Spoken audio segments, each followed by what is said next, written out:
Hello guys, welcome to my channel Shweta official. তোমরা সবাই কেমন আছো? আশা করছি খুব ভালো আছো। আমি অনেক ভালো আছি। তো চলে এলাম আবার একটা নতুন ব্লগ নিয়ে। তো আমরা এখন রয়েছি রাহুল কেল্লায়। এখানে দেখতেই পাচ্ছ রেডি হয়ে আমরা বেরিয়ে পড়েছি। আমি রিতম সুতো তিনজন মিলে বেরিয়েছি। এখানে রাধাকৃষ্ণর উপলক্ষে একটা অনুষ্ঠান হবে রাহুল কেল্লাতে।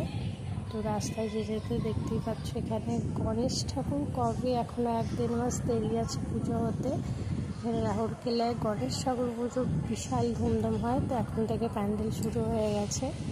তো চলো, মন্দিরের ভেতর চলেই এসেছি, দেখতেই পাচ্ছ।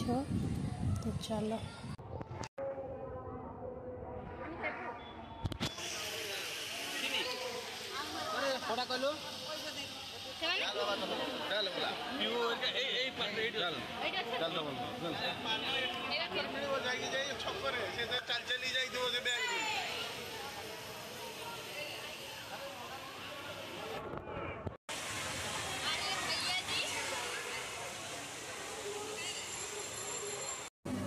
তো এখানে অনেক ছোট ছোট পুচকি বাচ্চারা রাধাকৃষ্ণ সেজেছে, দেখতেই পাচ্ছ।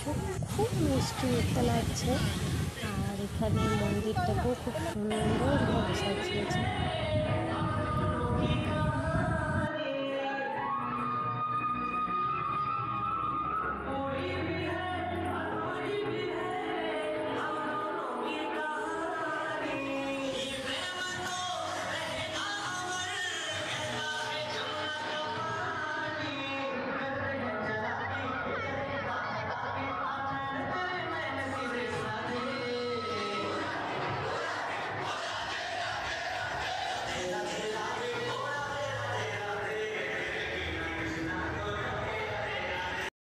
মন্দিরটাকে খুব সুন্দরভাবে সাজিয়েছে, খুব সুন্দর লাগছে। চারদিকে রাধা কৃষ্ণ আর নানা রকমের ঠাকুরের গাদা। তো আজকে ভিডিওটা এখানে টাটা। আবার দেখা হবে নেক্সট ব্লগে। যদি ভালো লাগে অবশ্যই লাইক সাবস্ক্রাইব করবেন, অবশ্যই শেয়ার করবেন।